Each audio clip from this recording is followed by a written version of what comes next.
Bueno, yo les quiero decir que este es un tema que he trabajado en los últimos 30 años y el origen está en que mi profesora en el doctorado en la Universidad Federal de Río de Janeiro, a la que le dedico esto que voy a decir, a Bella Josep, su tesina de doctorado fue sobre Jorge Isaacs, porque ella era judía. Y después me la dejó ver, era muy sencilla, no tenía mucho material. Y lo que más me admiró a mí de mi formación brasileña en la Universidad Federal, donde hice la maestría y el doctorado, fue el grado de investigación, de desarrollo que ellos tenían sobre su propia literatura. En eso Ángel Rama tenía razón. Ese es quizás el país que tiene una visión más orgánica de su propia cultura, de su propia historia y de su propia formación nacional. Están los mexicanos, los argentinos, nosotros vamos detrás, pero yo creo que Brasil en eso es una potencia y en el caso particular de sus literaturas, pues un país de muchas regiones, creo que es ejemplar lo que ellos han hecho. Además, porque tienen a su haber ser quizás el país que entró primero que el resto de América Latina en los procesos de doctorados propios. Ellos formaron mucha gente en el exterior, como hacíamos o como seguimos haciendo nosotros. Ya tenemos cosas nacionales también, o los argentinos, o los peruanos, o los mexicanos sobre todo, pero yo creo que los brasileños en eso siempre marcaron una diferencia en cuanto a que entraron a entender esto. Y por eso cuando yo me formé allá, me impresionó muchísimo la manera como ellos estudiaban a sus propios escritores, las ediciones, el rigor. Por supuesto, había un gran movimiento académico en las universidades de maestrías y doctorados, en donde pues se hacían trabajos de altísimo nivel sobre sus propios escritores. Yo me beneficié mucho porque en ese entonces era el Departamento de Literatura Comparada y yo, así no me matriculara a los cursos, iba a todos los que podía de literatura brasilera y algunos de literatura portuguesa. Por ejemplo, tuve la oportunidad de ser alumno de doña Cleonisa Berardinelli, una de las mayores especialistas del mundo en Fernando Pessoa. Entonces, eso se los digo porque esa es una de mis razones para, a ver, empezar a estudiar en serio a Isaac, por mi maestra Bela Joseph, y porque cuando llegué acá encontré lo mal publicado que estaba Jorge Isaacs. En la biblioteca de la universidad habían 4 o 5 libros, en la biblioteca departamental lo mismo, prácticamente la obra de Isaac era en la Biblioteca Nacional, donde está incluso la biblioteca personal de Isaac, en la Luis Ángel Arango, y me deparé con otra persona a la que le debo mucho, con la que aprendí, todavía está viva, está jubilada, que es la profesora María Teresa Cristina, una mujer de origen italiano, llegó muy joven a Colombia, estudió literatura en la Universidad de los Andes, después se fue a hacer un doctorado en literatura medieval en Francia, volvió, pero se dio cuenta que aquí tenía que especializarse en literatura colombiana y se especializó en el siglo XIX y en eso terminó focalizándose en Isaac, que se volvió, según ella me decía, el hombre de su vida. Le dedicó 30 años a recuperar como se merecía, y era una filóloga muy refinada, muy calificada, a recuperar toda la obra completa de don Jorge Isaacs.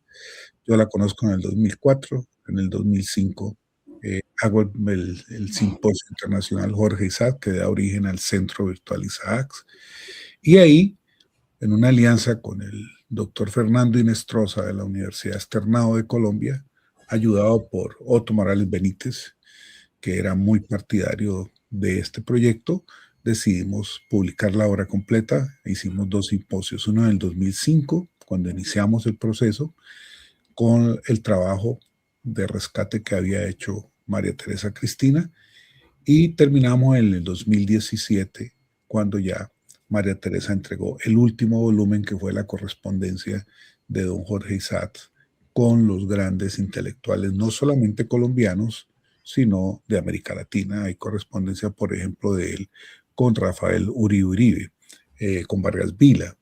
O sea, es uno de los intelectuales más importantes que dio Colombia en el siglo XIX. Entonces voy a empezar eh, esta charla, que la he organizado en 5 punticos breves.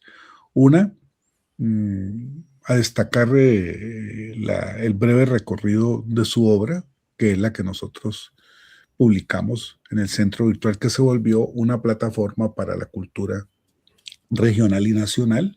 Ahí está la obra de Manuel Zapata Olivella, los escritores del Pacífico, de muchos escritores colombianos. Creo, sin modestia ninguna, que es el portal literario y cultural más importante que tiene Colombia, desarrollado por una universidad. No, ahorita es modelo, por ejemplo, para algunas universidades de África, para Puerto Rico, que tenemos un convenio. Voy para Missouri, donde me invitan precisamente para mostrar esta experiencia. Y empezamos con Isaacs. O sea, empezamos rescatando la obra de Isaacs en 10 volúmenes. Y esto lo empezamos porque nos llamaron del Centro Virtual Cervantes de Madrid para que les diéramos materiales. Entonces yo estuve en España, conocí eso, y había una colombiana dirigiendo esto. Entonces yo dije, voy a hacer lo mismo del Centro Virtual Cervantes de Madrid, pero en pequeño, porque el Centro Virtual Cervantes de Madrid es política de Estado. A partir de ahí que España eh, promueve y desarrolla la literatura, la cultura y la lengua española en el mundo. Ustedes saben que tienen 400 institutos Cervantes en el mundo. Y ahí está Isaac, y hay muchos escritores de todo el mundo, porque ellos realmente tienen una política para divulgar la cultura y la lengua española en el mundo. Entonces, desde ahí empezamos, y en el 2005, entonces, con el trabajo que hicimos, eh, colocamos entonces el simposio, lo colocamos hicimos una plataforma, que ahí le mandé el enlace a Luis para que se los comparta y entren con calma.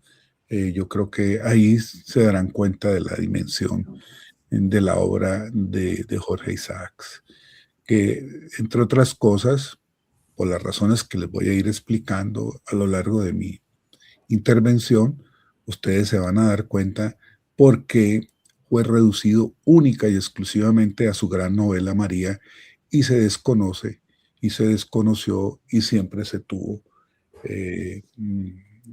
muy, muy descuidada y poco reconocida el resto de su obra, que es extraordinaria, que es importante en todos los campos en los que se movió Isaac. Entonces voy a hacerles aquí brevemente, tengo aquí en mi iPad abierto la página, me demoro 2 minuticos. Entonces decirles primero que el primer volumen, 10, lo rescatamos con el trabajo filológico de María Teresa Cristina. Sí, esta obra que está ahí, que es primorosa, es gracias al trabajo de la profesora María Teresa Cristina, en ese entonces profesora de la Universidad Nacional, pero nunca le habían hecho caso. Todo el mundo en la Nacional la veía como una señora que estaba loca con Isaac. O sea, porque en general en el mundo académico había un prejuicio muy grande en relación al verdadero valor de Isaac, no solamente como el gran novelista fundador con María de la gran novela, de la novela colombiana, sin duda, sin lugar a dudas, la novela más leída en lengua española en el siglo XIX. Eso fue un éxito comparable al que tuvo Cien años de soledad 100 años después. María se publica en 1867 y en 1967 se publica Cien años de soledad. El éxito de lectores de ambas novelas es comparable. Lo que era distinto era la época, no había televisión, no había marketing, no había periódicos, pero esta fue mucho, hubo ediciones en toda América Latina. Si en esa época se hubieran pagado derechos de autor, Isaac no hubiera muerto tan pobre en el Tolima a orillas del Conveima. Y lo que hicimos entonces, para entrar en la descripción que les quiero hacer brevemente, es que publicamos en el volumen 1 la obra, la edición crítica de María Teresa Cristina, que es un primor, porque ahí María Teresa utilizó las últimas correcciones que dejó Isaac después de la primera edición y una serie de notas que durante más de 100 años fueron sacadas de la edición, de las ediciones que salieron de María durante más de 100 años y que María Teresa rescata y que permite entonces hoy poder tener una visión rigurosa, seria, densa de lo que es esta novela. Pongo dos ejemplos. En casi todas las ediciones, controladas por la Iglesia, porque una de las cosas que actuó contra Jorge Isaac fue el triunfo de la regeneración. Ahora les voy a decir por qué, cuando hable de la revolución radical en Antioquia. Fue la regeneración, él fue liberal radical, fue el que advirtió lo que iba a venir. Entonces, ese control que hubo de parte de la iglesia y el sistema educativo, eh, hicieron y deshicieron con la novela. Por ejemplo, una de las cosas más aberrantes, los capítulos conocidos como la, la, la historia africana, que son 4 volúmenes del capítulo 40 al 44, que es la historia de Nai y su hijo, contada por Efraín, que, que es el hijo del hacendado. Nai es el nombre africano. Cuando la bautizan y la convierten, le ponen Feliciana, que es un nombre bastante irónico, felicidad siendo esclavizada. Esa historia fue cercenada de casi todas las ediciones porque se la consideraba que no tenía importancia, que era un relleno totalmente falso. En la novela, como lo vamos a ver ahorita, cuando lleguemos a ese punto, la novela estructuralmente, los dos personajes centrales se corresponden. Sin la una no puede existir la otra. Y finalmente es una historia de dos diásporas. La una, hija de la diáspora judía, que tiene su historia, que es la historia de la familia de Isaac, y la otra, que es la diáspora africana que se encuentran acá. Dejo ahí para simplemente destacar la importancia que tiene, dijéramos, haber publicado la obra de María Teresa Cristina, que es por primera vez cuando Colombia. Y lo otro, las notas políticas que hizo Isaac en la época, todas fueron eliminadas. Por tanto, muchas referencias concretas al periodo de la esclavitud, a las resonancias de las guerras que estaban sucediendo, todas fueron sacadas de la obra. Por tanto, obviamente se la cercenó hasta donde más se pudo. Y lo otro es que redujeron la novela, no es sino que ustedes vayan al monumento más visitado de Colombia, que sigue siendo el Paraíso, a 1 hora de Cali, a 15 minutos de Palmira, la Hacienda del Paraíso, que es donde sucede la novela, que era el sitio de las vacaciones de la familia de George Henry Isaac en la época, ¿no? Y ahí va Isaac a reconstruir ficcionalmente la historia de la novela. ¿Qué es lo que hace la recepción conservadora que se apropia de la novela?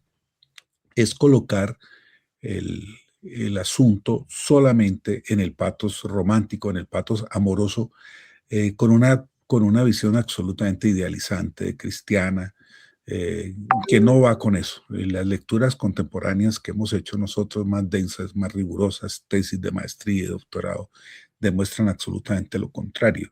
Ahorita que estuve en África en el 24, conocí un par de intelectuales, investigadores, que han comparado a María con las novelas románticas africanas del siglo XIX.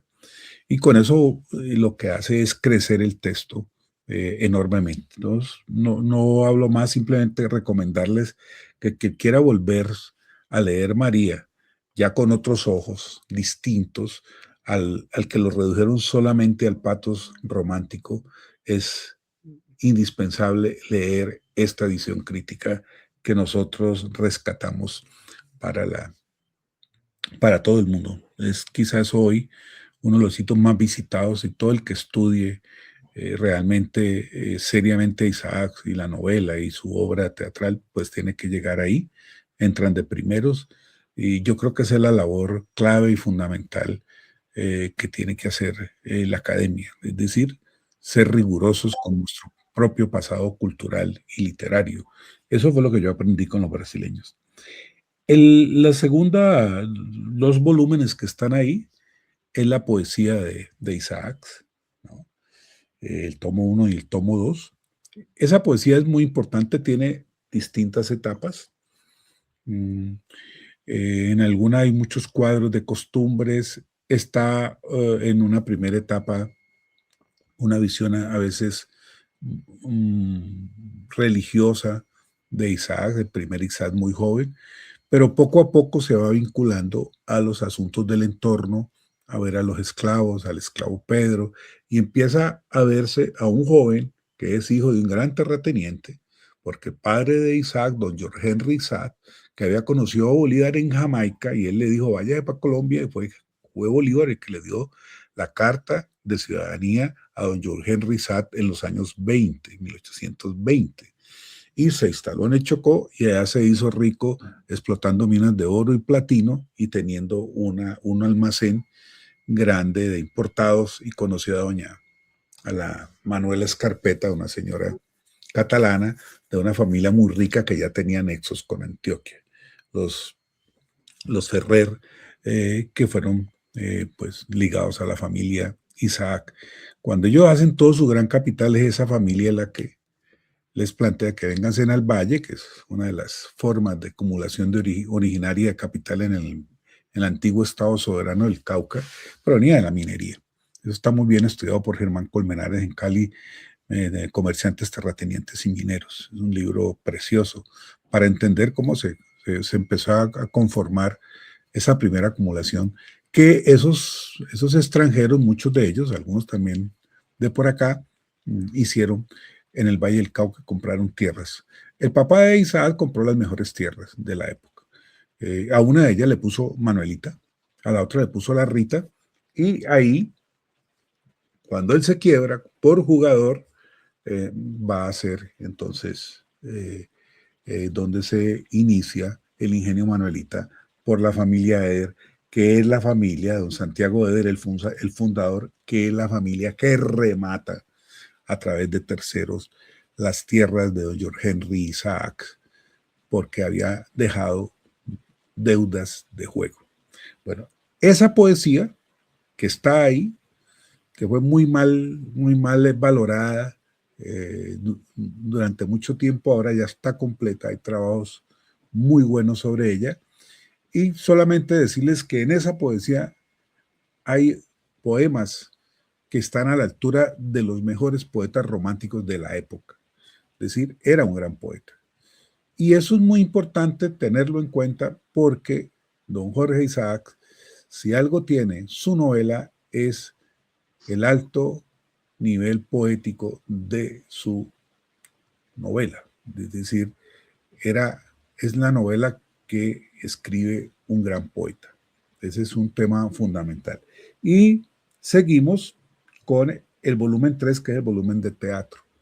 El volumen de teatro es muy importante, es el teatro juvenil que hace Isaac cuando va a estudiar al San Bartolomé en Bogotá.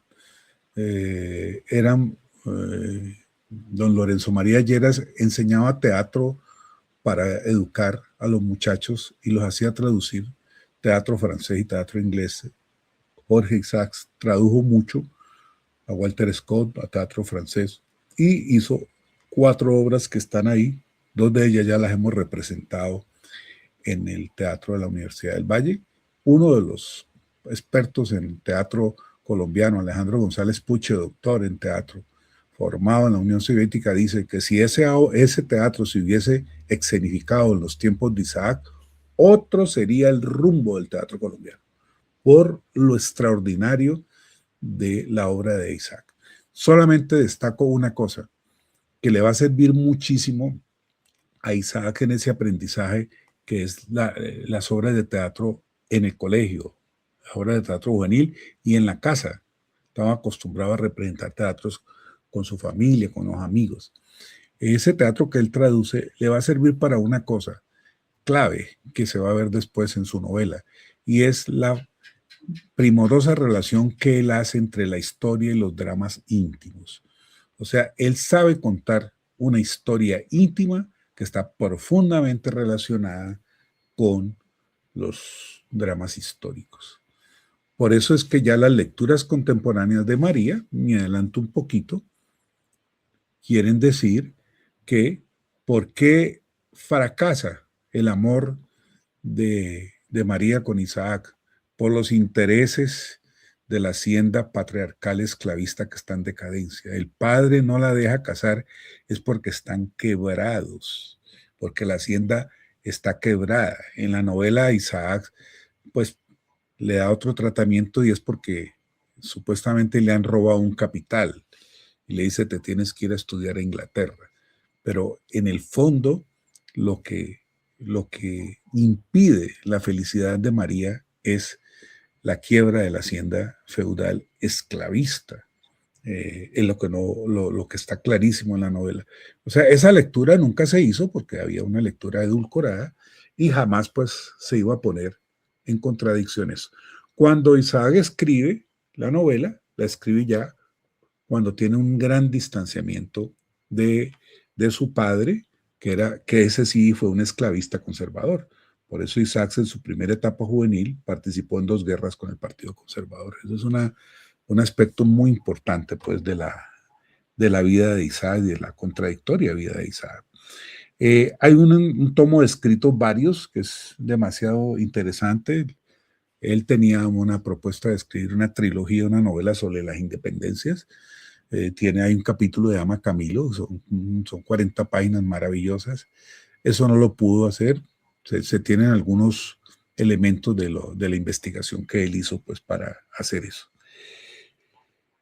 Después viene un libro que es capital, sobre todo para la comprensión del Isaac político, que llega a la Cámara de Representantes primero por el Partido Conservador, por el papel que tenía su padre en la región, era un hombre de la élite conservadora de la época, y allá Isaac cambia, y ya en la segunda fase, cuando él da el viraje al Partido Radical, y encabeza una revolución en Antioquia y se toma el poder durante 3 meses, entonces ahí Isaac va a mostrar su talante y es cuando él se enfrenta a Julián Trujillo, ve que ese hombre es el que le va a abrir el camino a don Rafael Núñez y todo lo que va a pasar de Núñez cuando hace todo su viraje al partido, a aliarse con el Partido Conservador, con un sector del Partido Liberal que se va con él y derrotan al Partido Radical. Isaac se queda con el Partido Radical, pero es quizás en ese momento que lo derrotan en la revolución radical en Antioquia que encabeza, es en ese momento, eso lo estudió muy bien Otto Morales Benítez cuando hicimos el primer simposio, hay un capítulo que se los puedo mandar a que le interese esa parte política, porque eso solo daría para un tema detallado. Es muy importante, es porque quizás todo lo que pasó con la guerra del 85, con la regeneración y todo lo que pasó, con el viraje de Rafael Núñez y su alianza con Miguel Antonio Caro, ya lo advertía Isaac, que es el gran derrotado de la revolución radical en Antioquia y que deja un libro maravilloso que se llama La Revolución Radical en Antioquia. Los biógrafos conservadores, entre ellos don Mario Carvajal, que escribió una biografía en el 37, considera que eso es una parte del esnable de la vida política de Isaac. O sea, ¿por qué? toda la visión conservadora de Isaacs impidió dejar ver, dijéramos, esos aspectos positivos, completamente visionarios de la vida de don Jorge Isaacs. Entonces creo que lo digo muy rápidamente. Después está un libro capital de él, ya mucho después de la Revolución Radical, ya derrotado. A él lo nombran en la Comisión Coreográfica Nacional y después de que está casi 2 años en ella, que termina eh, haciendo un informe, se llama El estudio sobre las tribus indígenas del estado del Magdalena, que llegaba hasta la Guajira. Ese estudio va a ser combatido férreamente por don Miguel Antonio Caro porque lo considera un estudio de un darwinismo peligroso. Y esto tiene que ver todo con lo que fue el periodo de la regeneración, que fue precisamente el viraje del país de la visión radical, que es un tema muy estudiado, hacia la visión conservadora, tradicionalista, hispánica conservadora, para la que se prestó la alianza de Núñez con don Miguel Antonio Caro, la guerra del 85, la constitución del 86 y ese periodo tan nefasto que se conoce como la regeneración, que tuvo un pataleo de los liberales radicales en la guerra de 1898-1901, que es la llamada famosa guerra de los 1000 días. Yo creo que lo que hace Isaac en de las tribus indígenas del Magdalena es algo que va a ser una marca importante de las fuerzas que empezaron a ver el país distinto a como se veía desde las élites hispanistas, hispanizantes, sobre todo de Bogotá. Entonces, Isaac muestra eso y descubre, por ejemplo, la importancia de la cultura guayú, de las minas del Cerrejón, de las hulleras de Aracataca, hace unas descripciones extraordinarias de las culturas indígenas. Se mete, por ejemplo, a corregir y ampliar un diccionario de guayú, de Guayunaki, con los informantes que tuvo en esa época, 2, 3 meses que estuvo en La Guajira. Esto que indica es la importancia de un hombre como Isaac en ver el país de otra manera, o sea, en tener una concepción distinta de esa naciente república, de esa nación que empezaba a construirse y que estuvo eh, atravesada por las luchas intestinas entre las distintas facciones conservadoras, liberales, radicales, moderados, que es más o menos la historia de las guerras civiles en el siglo pasado. Yo las he estudiado mucho desde la literatura, pero siempre que me meto termino cada vez más queriendo entender el tema político, el tema del porqué de esas guerras, y para eso pues Isaac es una figura extraordinaria. Tuvo algunos periodos, ya la otra obra que quiero hacer es el volumen 7, que es la instrucción pública. Cuando su primo liberal radical fue gobernador del Estado Soberano del Cauca, él lo nombra jefe de instrucción pública. Eso está más o menos eh, por allá hacia finales de los años 70, comienzos de los 80 del siglo XIX.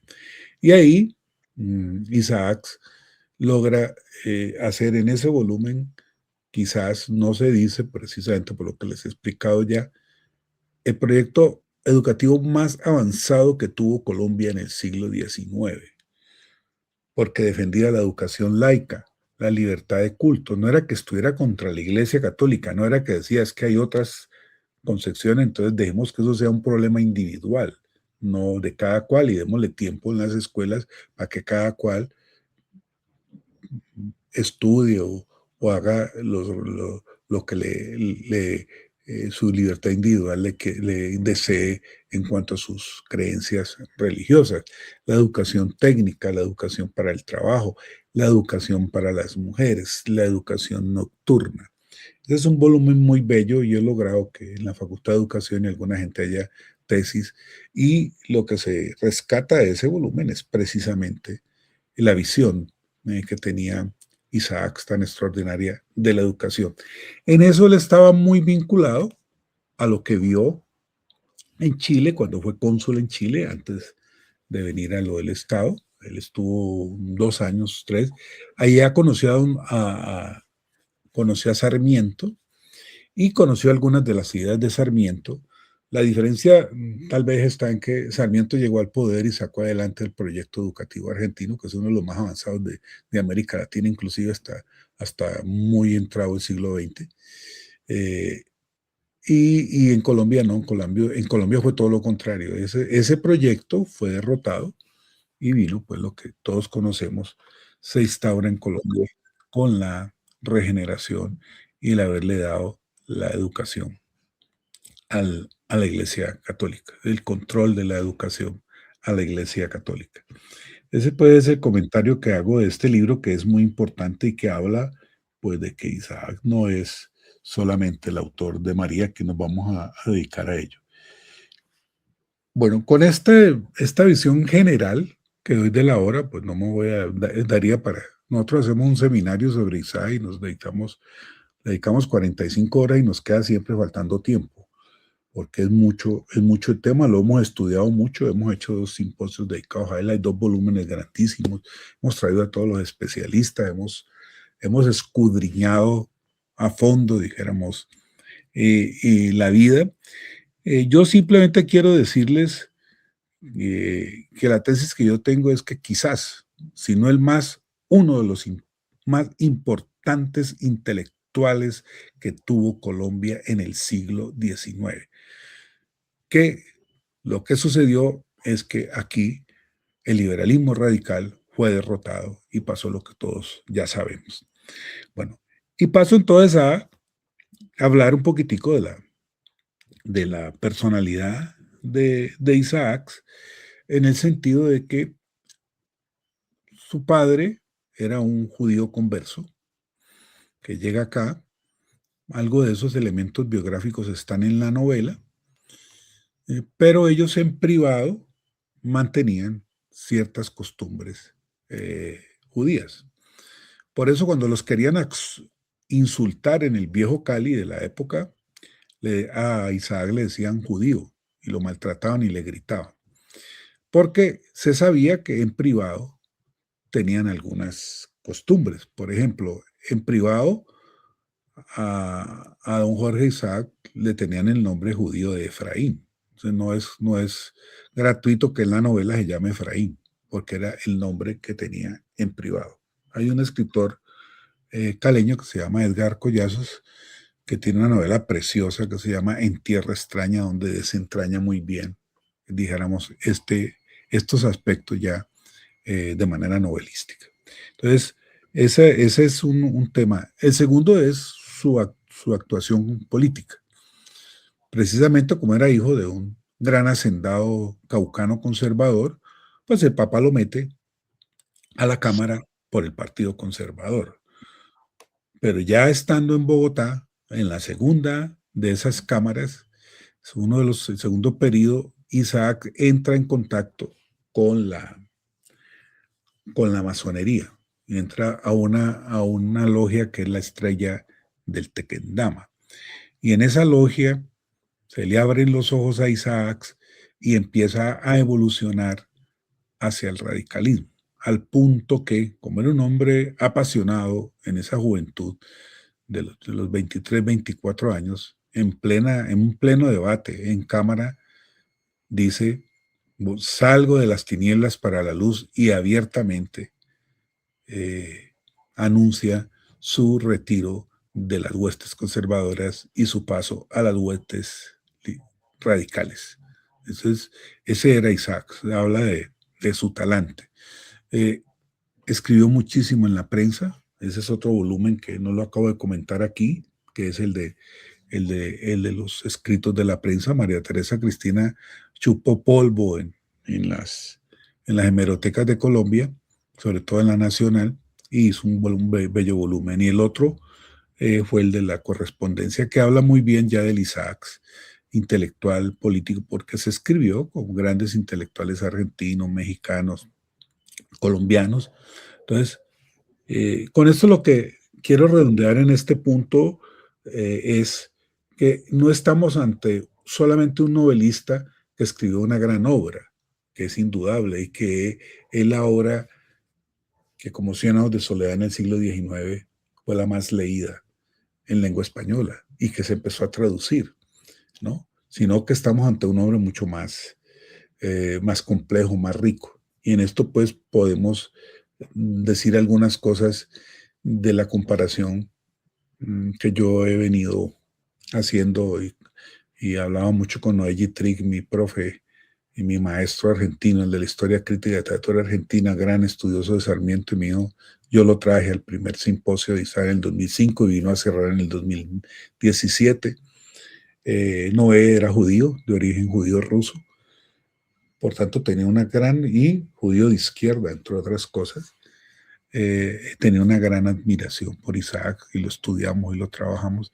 Y bueno, lo que discutí mucho con Noé era el gran paralelismo que podía existir como intelectual, como escritor, como político entre Isaac y Sarmiento, con la diferencia de que Sarmiento sí llegó al poder, sí tuvo posibilidades de concretar un programa en la educación, en la política, y al punto de ser hoy uno de los grandes fundadores de la nación argentina en el siglo XIX, lo que no pudo hacer Jorge Isaacs y la generación con la que él interactuó. Quizás el hombre más importante con el cual tuvo alguna relación y hubo alguna correspondencia fue con el general Rafael Uribe Uribe y con José María Vargas Vila, entre otros de los intelectuales radicales de la época, que ese también es un aspecto poco estudiado de la obra de Isaac, precisamente porque se lo colocó en el ostracismo, se consideró que todo eso no servía y se apropió de manera muy conservadora su obra, que es lo que yo creo que no se, hemos venido cambiando, dijéramos, la visión y el paradigma, y ese es como el papel. Cierro diciendo en este punto, pues, que la comparación con Sarmiento, realmente, si uno la hace en detalle, permite, como siempre lo analizamos con Noé, permite ver la grandeza de don Jorge Isaacs. Realmente era uno de los hombres claros que dio Colombia en el siglo XIX. Y podemos pues entrar ya a los dos puntos más gruesos, que sí, los que ustedes estarán muy interesados. No sé si todavía tienen la lectura de bachillerato, que la lectura de bachillerato es terriblemente conservadora. Aquí hago un solo comentario. Los nadaístas caleños en 1963 quemaron la María en el parque donde está el monumento a don Jorge Isaacs. Cuando hicimos el seminario en el 2005, yo invité y borracho cogía a J. María Arbeláez y me confesó, no la habíamos leído, no sabíamos, fue un acto de rebeldía nuestra contra esos colegios donde la enseñaban. Entonces, finalmente lo que concluí era que la rebeldía no era contra la obra en sí porque no la conocían. La rebeldía era contra la forma conservadora como se enseñaba y aún se sigue enseñando en algunos colegios la novela, que es distinto.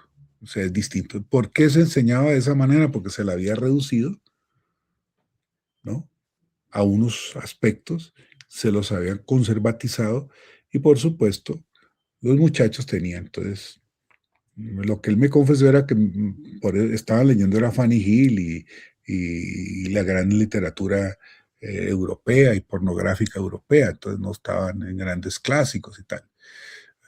Eso se los coloco como ejemplo, es de la tesis que voy a desarrollar aquí para entrar ya en materia en la novela.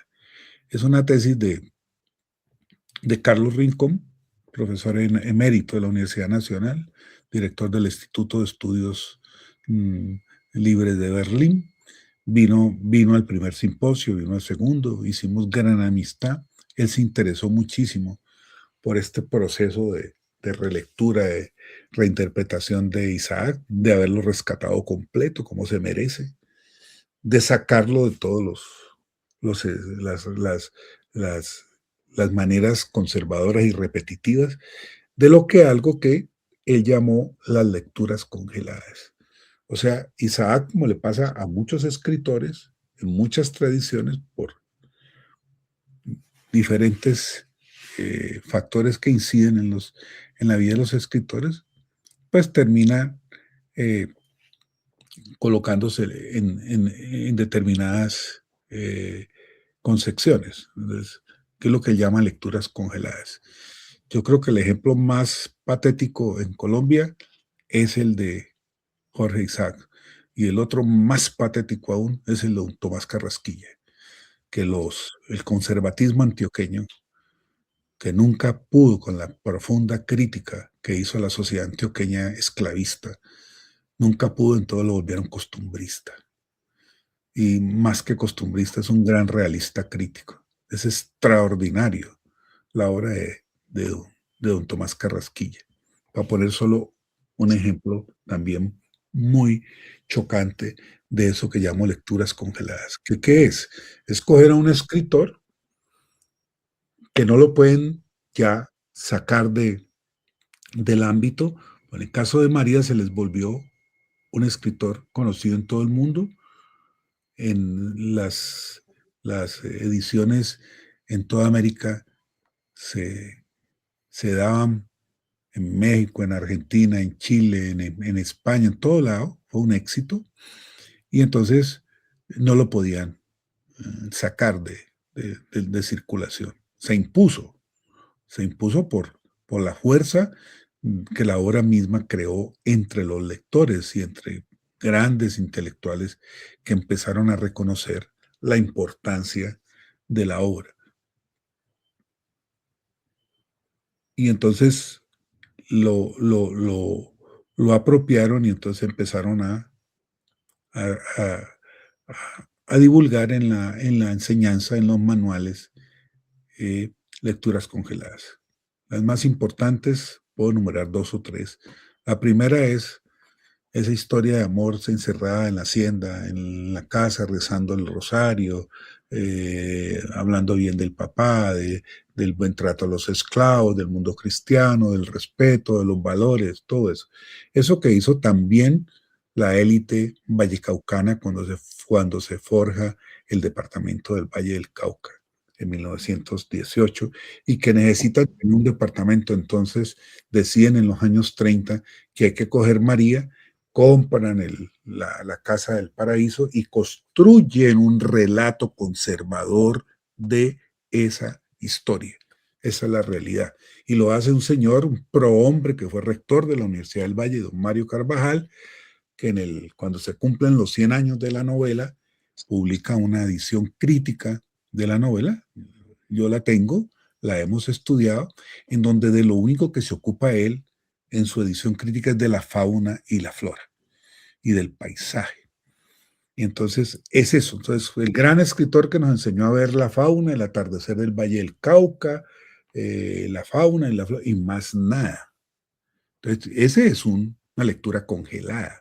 ¿Por qué? Porque eso es coger a un escritor y reducirlo a un solo aspecto, a unos pocos aspectos, que no es que no sean importantes porque no son los únicos, ¿no? La parte social de la novela, que está bien sugerida, eso nunca se toca. La parte de la cultura negra, el homenaje que le hacen los capítulos de la historia de Nay Sinar, no está tocada, está eliminada.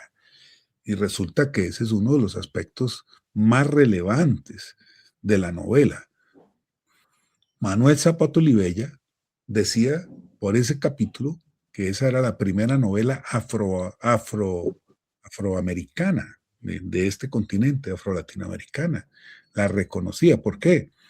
Porque Isaac tuvo la visión de reconocer eso, de reconocer esa diáspora y el papel en la cultura.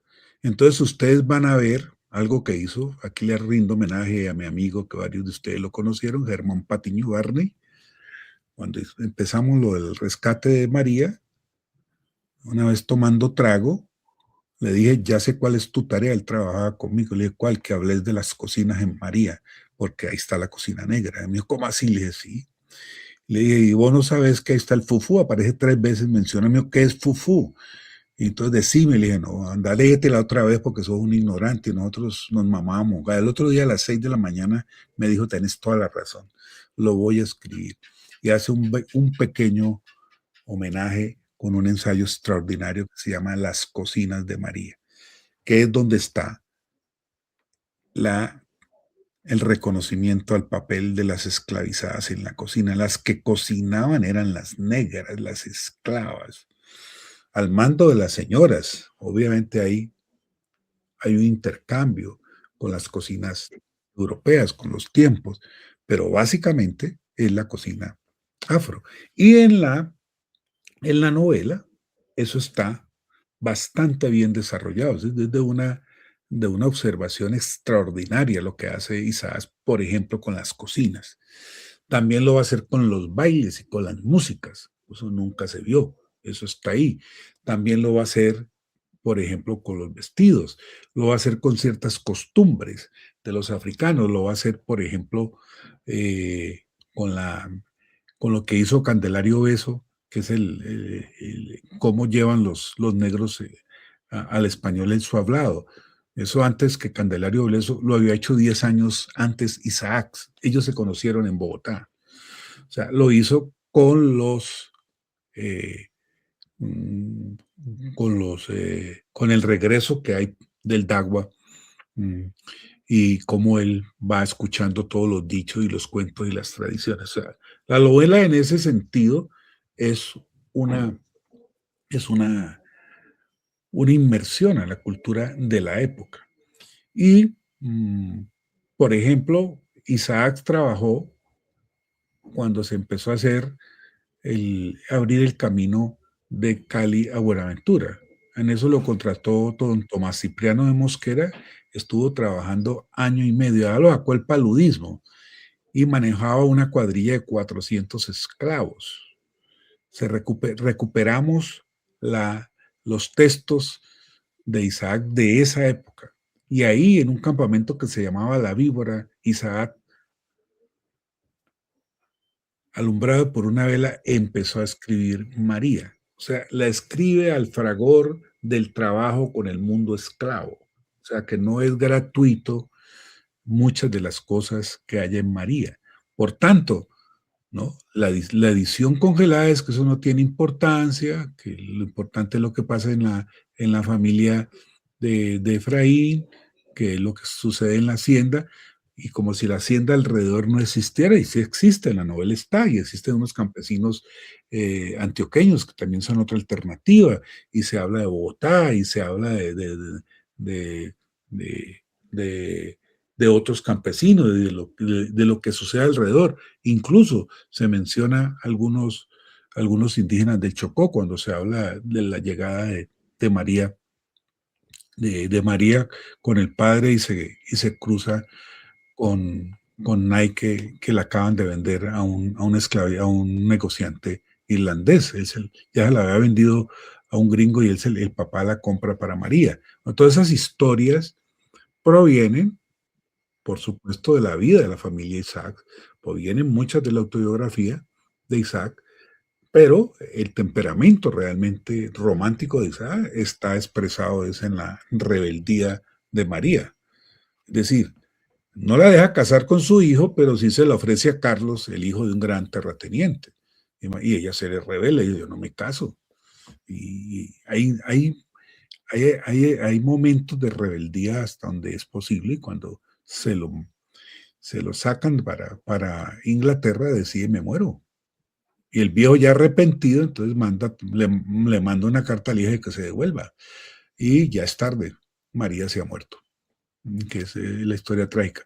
Esta interpretación de estos hechos no es la tragedia amorosa por la tragedia, es la tragedia amorosa atravesada por imperativos de carácter económico, ¿no?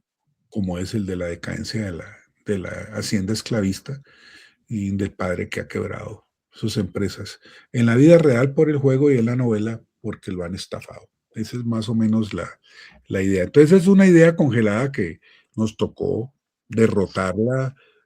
¿Cómo es mostrando lo que hay en la novela, no inventando. En la novela todo eso está. Lo que pasa es que se impuso una manera de leerla y se la congeló y se la repitió hasta el cansancio. Yo hice, cuando Germán estaba de secretario del Fondo Mixto del Departamento del Valle, una capacitación para cambiarle el chic y el relato a todos esos guías que tienen en la Hacienda del Paraíso. Y lo llevamos y tal. Y 3 meses después fui y repiten exactamente el mismo relato que instauró don Mario Carvajal. Eso es muy jodido. Ya eso se volvió una leyenda. Además dan por hecho de que aquí vivió Efraín, que aquí vivió María, que aquí enterraron a Mayo, que aquí no sé qué y tal. Eso es inevitable, es una leyenda. Pero lo cierto es que ya se puede empezar a cambiar, dijéramos, esa lectura congelada. Como por ejemplo hoy el tema de la presencia africana en nuestra región. Afortunadamente, acabamos de hacer un CELAC África. Nosotros fuimos a África como la primera universidad que tiene convenios con 15 universidades africanas. Eso es un continente del futuro. Ya estaba en Isaacs colocado esa situación. Isaac ya había consciente, lo era. ¿Por qué? Porque él le debía mucho a los esclavos que vio, sobre todo a un esclavo que hay entrevistas con él, que es el esclavo Pedro, que hay varios poemas que él le dedica al esclavo Pedro. O sea, esa parte también ha sido muy estudiada ya, digamos, del mundo que rodeó a Isaac y de su y de su y de su manera de ver la esclavitud. Hay un bello texto que él escribe por allá en la época que está escribiendo María, que lo que fue es y será y serán los negros en el Cauca. Ahí ya Isaac se separa de la visión esclavista de su padre. Hay varias notas contra la visión esclavista del padre de Isaac en la novela, que la rescató María Teresa Cristina, eso lo quitaron. Y entonces se congela lo que inclusive mucha crítica marxista, sobre todo la mamerta, de un paisa que se llama Jaime Mejía Duque, que entonces hacen una cosa que esa también es otra lectura congelada de los marxistas mecánicos. Entonces decir que esa es una novela escrita por el hijo del terrateniente, Efraín, y que entonces es una novela profundamente terrateniente. Eso no es saber de la misa a la media. Así es en la novela, pero eso está lleno de matices y de cosas que Isaac logra colocar en la novela, y eso ahí es que leerla en detalle para poder romper con esas concepciones congeladas. Yo creo que la visión católica más conservadora cayó en eso, y en los años 60, 70, cierta crítica marxista hasta ahora se repite. Tengo un profesor acá en historia que sigue repitiendo hasta el cansancio eso. No le quita a nadie de la cabeza que esa es una novela escrita para idealizar el mundo terrateniente. No ve las contradicciones y todo lo que sí vio, por ejemplo, Manuel Zapato Olivella en la novela. Entonces, eso es lo que yo considero un desmonte de las lecturas congeladas de la novela, que no es fácil si no volvemos a que en los colegios los maestros, los profesores, los intelectuales lo vuelvan a hacer. Porque yo me he deparado a lo largo de estos 30 años con intelectuales de todo tipo que escasamente tienen la mala lectura del bachillerato. Creo que deben haber varios de ustedes que deben de tener la mala lectura del bachillerato. Pepe se ríe, pero debe tener la mala lectura, y seguramente la tradición esa mamerta de considerar la novela una novela escrita por un terrateniente, y todas esas cabronadas que son de una ignorancia supina. No tienen, porque no se leen la novela. O sea, el tema hoy es la lectura de la novela. Eso fue lo que hicimos en estos simposios con todos los especialistas que trajimos de afuera y de adentro. Trajimos un poeta uruguayo, Eduardo Espina, que dijo, no, no puede ser que ustedes los colombianos hayan dicho tanta huevonada de la poesía. Ese es un grande de la poesía. Y lo comparó con 10 poetas grandes de Europa y de América. Y dijo, ¿cómo así? Pero eso lo repetimos nosotros. Gabo sí, en una de sus reflexiones sobre la novela, sí dijo, es una gran novela. Además, porque él tenía mucha envidia de María por los diálogos. ¿Por qué la perfección de los diálogos que hay en María? Porque Isaac hizo joven teatro, porque Isaac tradujo grandes dramaturgos ingleses y franceses. De ahí esa gran habilidad por el teatro. Los diálogos y la construcción dramática de la novela son extraordinarias, es por eso. Es porque hay que mirarlo en, en los antecedentes, en la formación de, de, de, de Isaac. Esa es la razón. No, no es otra, eso no salió del aire. Los escritores tienen unos procesos de formación y entonces hay elementos que aparecen en su obra porque, bien desarrollados porque han tenido, en este caso, el tema poético como el tema de la dramático está muy bien. Y yo creo que en la novela hay que aplicar muy bien lo que aprendió Isaac en el caso de, de lo que dije en el teatro, y es saber contar los dramas íntimos, ¿no? Los dramas de la historia como dramas íntimos. Eso es lo que él aprende con el teatro inglés y francés. Es decir, uno no puede en una novela echar carreta teórica. Uno tiene que, como novelista, los dramas de esos momentos históricos, volverlos dramas íntimos, dramas de personas de carne y hueso. Eso lo aprendió y lo aplicó con genialidad don Jorge Isaacs en María. Y eso es lo que, dijéramos, logra. Y por último, quiero decirles una cosa que descubrí hace muchos años en los cursos, y es que María es en la práctica la historia de dos diásporas que se juntan, dos destinos. Acuérdense en que la María es una niña de origen judío, que su padre acaba de quedar viudo, se quiere ir a buscar destino, entonces le entrega a un primo a su hija y le recomienda que la convierta al cristianismo, que va para una zona cristiana, como él que se ha tenido que convertir. Pero en la práctica es una judía, Esther, que acá entonces la convierten y le ponen el cristianísimo nombre de María. Y Anaí cuando llega y la cristianizan, entonces la van a poner Feliciana, que eso sí es clarísimo que Isaac lo hace con un profundo sentido de ironía de la vida. Es decir, viene a ser esclavizada y solo al final, cuando se va a morir, entonces el hijo de Efraín, que tiene unos recuerdos muy bellos de infancia, entonces cuenta la historia que ella le contaba de niño y cuenta toda su historia desde que sale de Gambia hasta acá.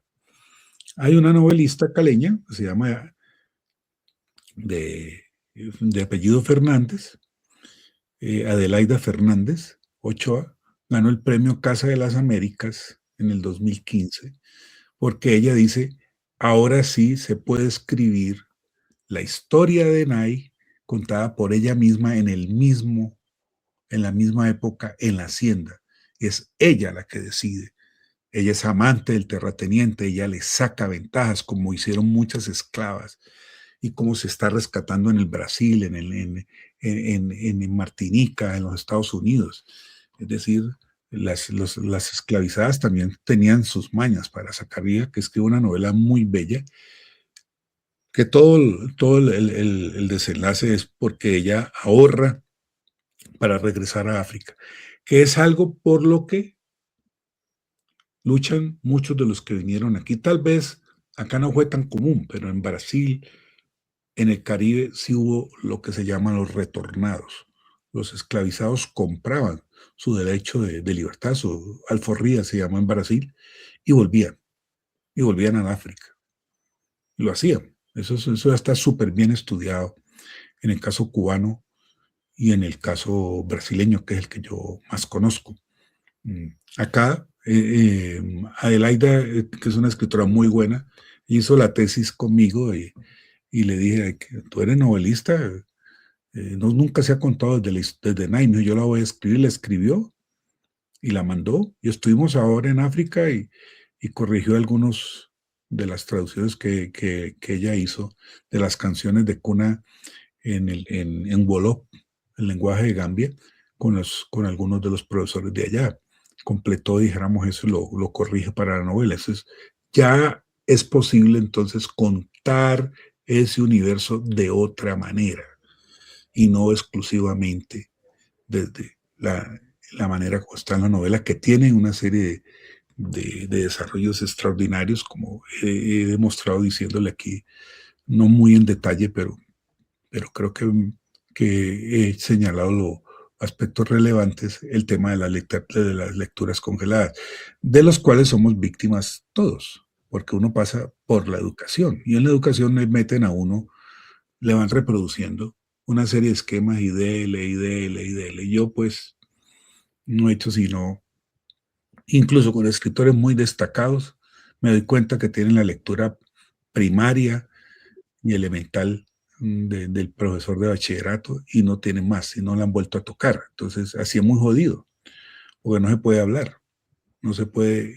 Esos son los temas. Pues a mí me preocupa mucho porque el gran proyecto, y con esto termino, en el que yo estoy, es hacer una verdadera historia crítica de la literatura colombiana. Llevo 20 años trabajando en eso, ya en esta última etapa lo estoy haciendo con un proyecto que creo que saco adelante en los próximos años. A eso me voy a dedicar antes de que me entierren con los pies para adelante, como decía un poeta brasileño, Mario Quintana. De modo que sí, pues a uno lo entierran es con los pies para adelante, flaquillo, uno no lo meten al revés, uno lo meten para adelante. Pero le ponen buenos zapatos, vienen voladitos. Bueno, eso era lo que yo les quería decir, comentarles. Yo sé que hay muchas preguntas, discusiones sobre esto. Les mandé ahí con Lucho Mesa el enlace, entren, e hicimos ahí está el recorrido de toda la crítica que se ha escrito sobre Isaac desde 1867, que apareció la novela, hasta el 2018. Está completa. Tesis, todo está ahí. De tal manera de que podamos hablar de un tema tan sensible como este, porque yo sí creo, como dice un gran estudioso de la literatura colombiana, que es un antioqueño, Álvaro Pineda Botero, del cual yo he aprendido mucho, gran amigo, gran colega. Él dice que el gran fundador de la literatura colombiana se llama don Jorge Isaacs. Y no lo es solamente por la novela, sino por todo lo demás que les he señalado. Bueno, hasta ahí dejo y gracias porque me hayan invitado, porque este es uno de mis temas. En esa me le he pasado los últimos 30 años. Muchas gracias a ti, Darío. Realmente ha sido una cátedra y a mí me entusiasmó mucho, ¿no? Yo quiero hacerte una pregunta con algunos apuntes que creo que son necesarios. Tú mencionaste a Vargas Vila en 2 ocasiones y a eso me quiero referir.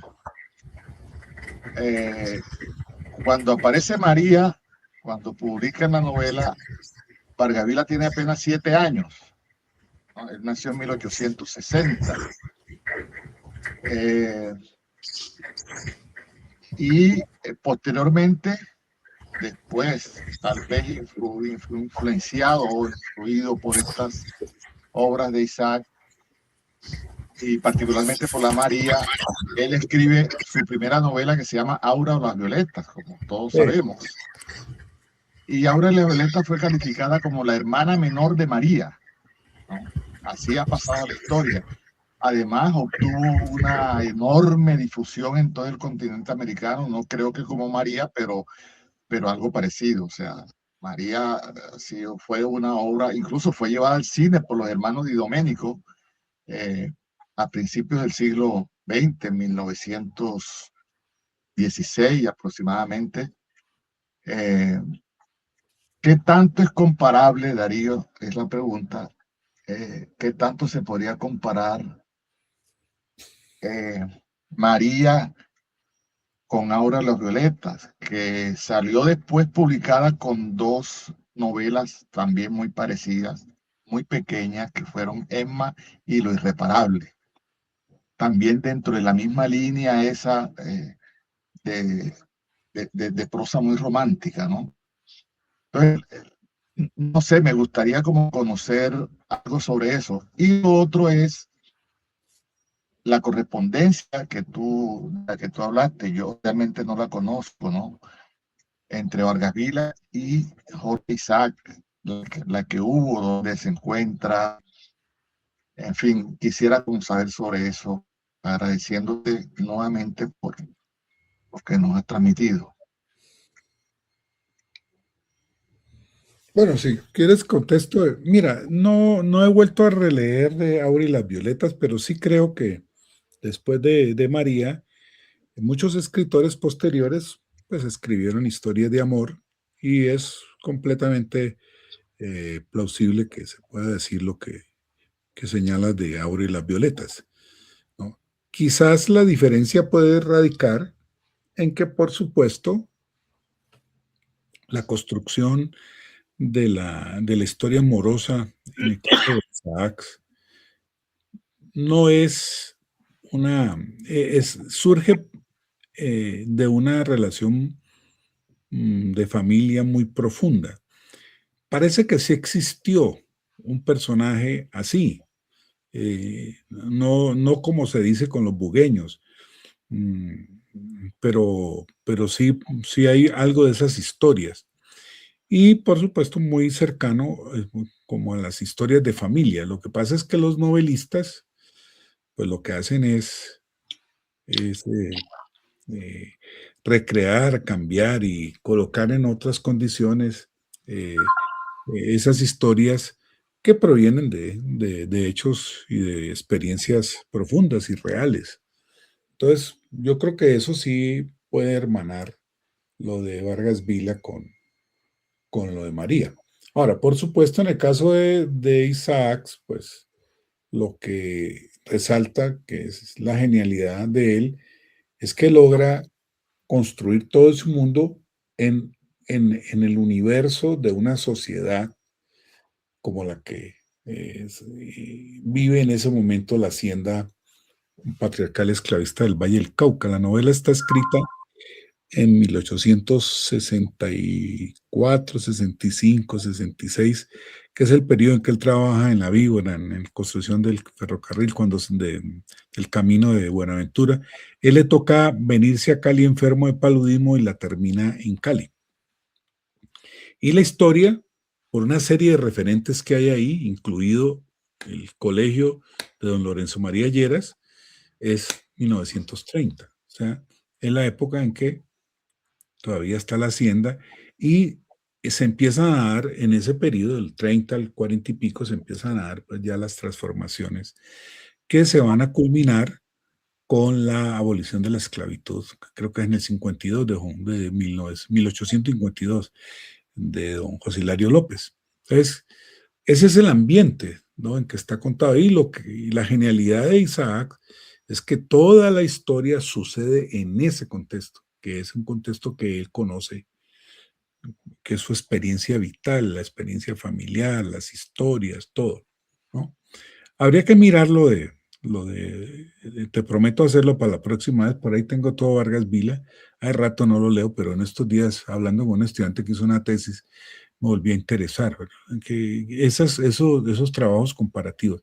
Y lo de la correspondencia lo sugirió María Teresa Cristina, voy a revisar el volumen, en las pocas referencias que hay entre ellos, no era que fueran amigos, pero sí. Y además, en uno de los libros, no sé si es en los Césares de la Decadencia, en uno de esos, Vargas Vila hace una bella reseña de la vida de Isaac, elogiosísima, de don Jorge Isaac. O sea, sí se tenían pues, él también conoció, por ejemplo, a Silva, les dije lo de, con Rafael Uribe. Vamos a revisar ese volumen de la correspondencia, que ese es el último que sacó María Teresa.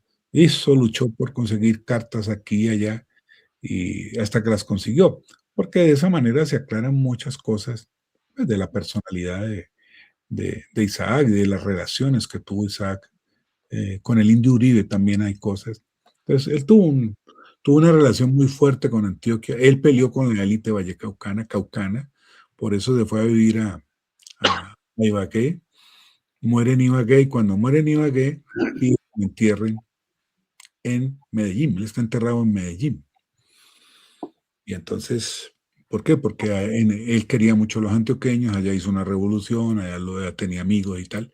Entonces digo, con esa gobarria el Valle del Cauca no quiero nada, y no se dejó enterrar allá, ¿no? Siguiendo los pasos de él, hago un comentario aquí. Gardazábal mandó a hacer su tumba al lado de la de Isaac en el cementerio de Medellín. Y yo estaba allá y tengo fotos y tal. Porque, bueno, también está Carrasquilla y una serie de intelectuales, sobre todo muy, muy connotados, antioqueños. Pero sí te prometo verlo con más detalle, porque no te puedo dar una respuesta, porque no tengo muy presente la historia de Aura y las violetas ahora. Bien.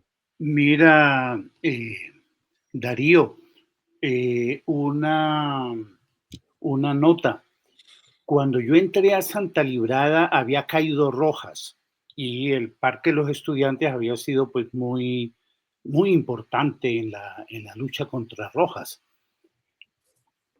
Me llama la atención que ahora que tú lo comentas, que el profesor de literatura, que ya lo tuve fue como hacia cuarto, creo yo, no nos metió con Isaac. Le gustaba más la poesía, tal vez, y bueno, nos ponía a leer poemas. Pero hay un hecho, y es que sí leí la María, pero porque entre los estudiantes nos prestábamos libros. Y al cabo de un tiempo, por la vía de Vargas Vila, que también se lee pues, por fuera del pensum del bachillerato, encontré una nota que me dejó pensando y nunca regresé a ella, y es un elogio o una observación de Vargas Vila sobre Isaac en el sentido que tú estás hablando, diciendo algo así como, no puedo recordar bien, ¿no? Que se ignora que más allá del escritor romántico o de la dulce, no sé qué, pluma de Isaac se esconde pues un político, un pensador o un rebelde, un radical. Dice, en algún punto, yo Sí. no sé en qué libro es eso, y me llama la atención, es decir, esa recepción de Vargas Vila, pues de Isaac, que coincide pues en el fondo con lo que tú dices.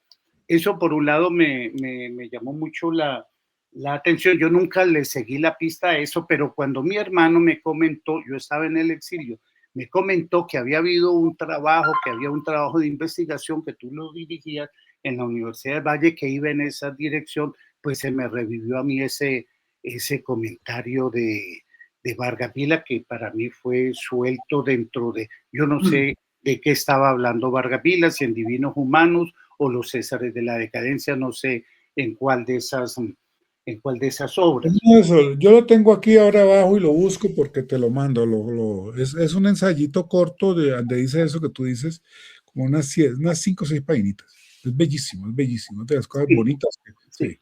se Y era escriben. pues para mí era muy raro porque la versión que yo tenía, así no, el profesor de bachillerato pues no nos hubiera metido Vargas Vila. Yo sí leía Vargas Vila con esa idea, ¿no? De un romántico y el amor y tal, y nada más.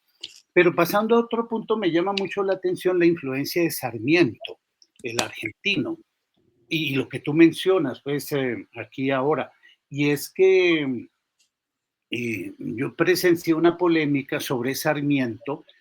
Sarmiento, pues se puede discutir mucho el tema de la conquista del desierto y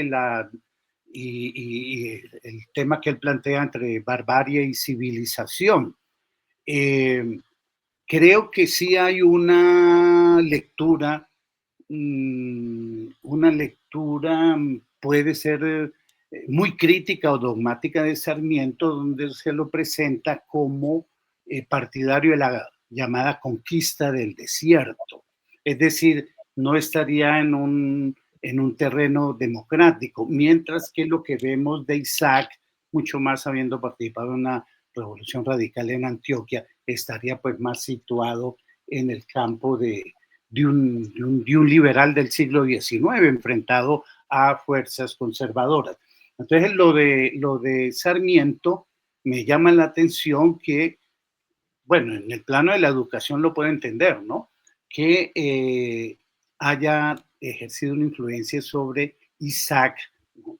Y Isaac se mantenga pues como un hombre de pensamiento rebelde, por decirlo de alguna forma. Bien, no, ese era Ya no, estoy totalmente de acuerdo con el matiz que tú introduces. Lo conoció, creo que en lo que más lo acogió fue en el tema de la educación. Pero vale la pena Darío, profundizar. una preguntita, o una ampliación mejor. Y es lo siguiente, es que realmente uno lo que ve en la novela también es que no es una novela que no está circunscrita al Valle del Cauca.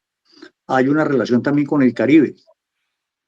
Entonces, para que tú nos amplíes un poco ese aspecto de la novela, es decir, de cómo trae la relación del Caribe pues con el interior del país.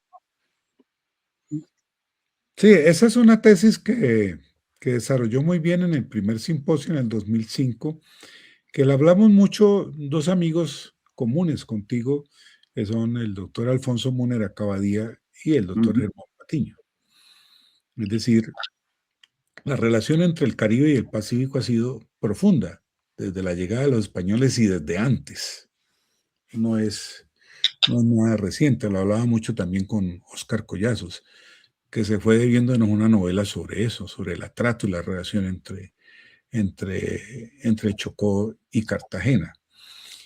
Alfonso sostiene una tesis que es cierta, y es que en su materia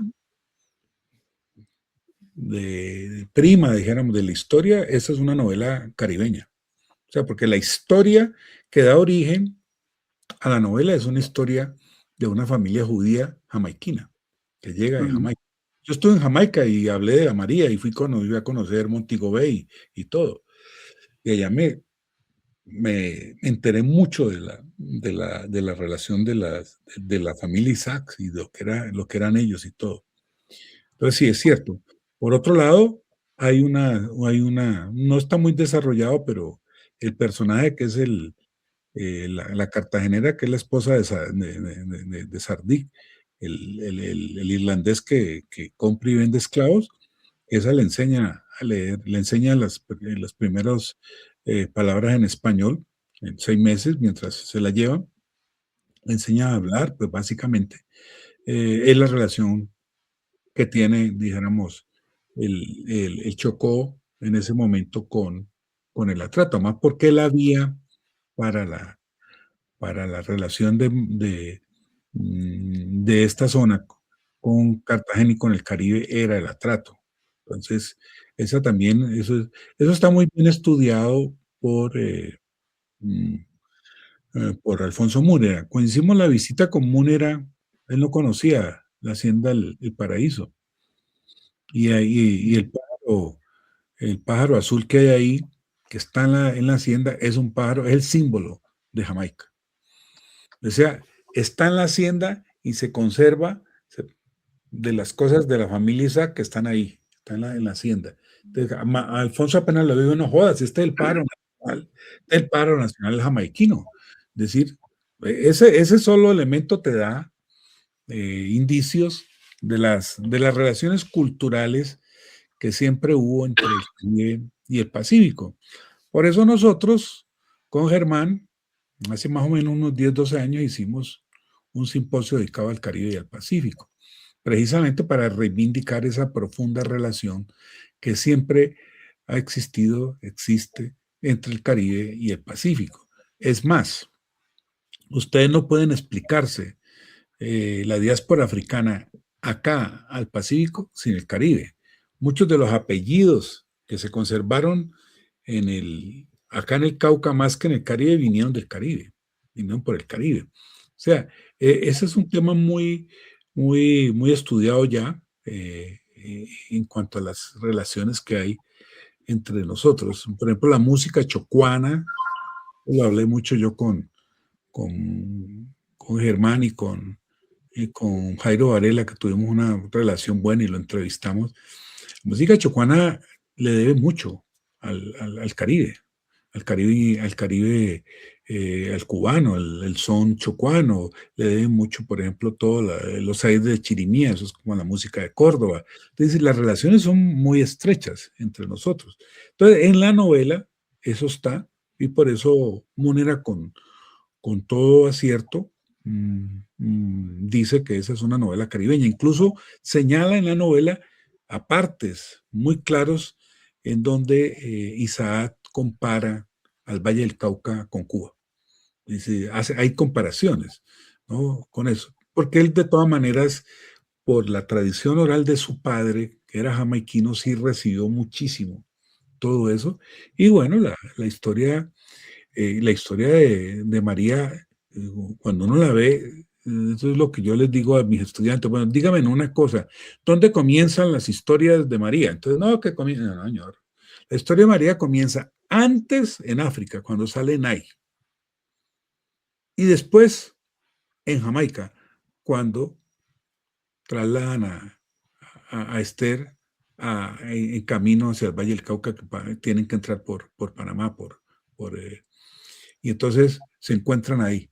Pero la novela realmente empieza en el Caribe y en África, para llegar a encontrarse en el Valle del Cauca, en el antiguo Cauca, en una hacienda. Esa es la realidad. Entonces, geográficamente la novela empieza ahí. Empieza en el Caribe y en África. Entonces, acá se juntan. Y ese es un fenómeno muy interesante de estudiar. Ya en la configuración, que se han hecho muchas cosas. Ahora hay un museo en Quito, Ubuntu, que dirige un profesor de la Universidad de Chocó, Sergio Mosquera. Están en un trabajo maravilloso y él sí que ha trabajado toda esa cosa de los orígenes, de dónde vinieron, de dónde entraron y tal. Un trabajo maravilloso. Eso es en concreto que hay que investigar con detalle para poder hablar de todas esas relaciones que habían, como las relaciones que había en la época del siglo XIX entre Popayán y Cartagena. Dice que los ricos de Popayán con los de Cartagena se andaban juntos. Ignacio de Pombo era payanés, pues se fue para Popayán, y a veces hizo más rico de lo que venían, porque venían de la acumulación del oro en el Pacífico. ¿Ves? Entonces, las relaciones son mucho más estrechas de lo que uno piensa, es lo que yo digo. Por eso Múnera, esa fue la tesis que él defendió en el 2005. Se dice María, una novela caribeña. Muy bien. Muy bien. Yo quiero hacer una pregunta, doctor Henao. Ya mirando la parte romántica, pues, de la novela, porque que hablaba Pepe ahorita, me hacía recordar que fue la segunda novela que leí, hacía segundo de bachillerato, si no estoy mal, y era obligatorio leer en segundo María. No sé si ustedes recuerdan, Jaime o Guido. Esa parte, bueno, Isaac era un terrateniente, ¿no?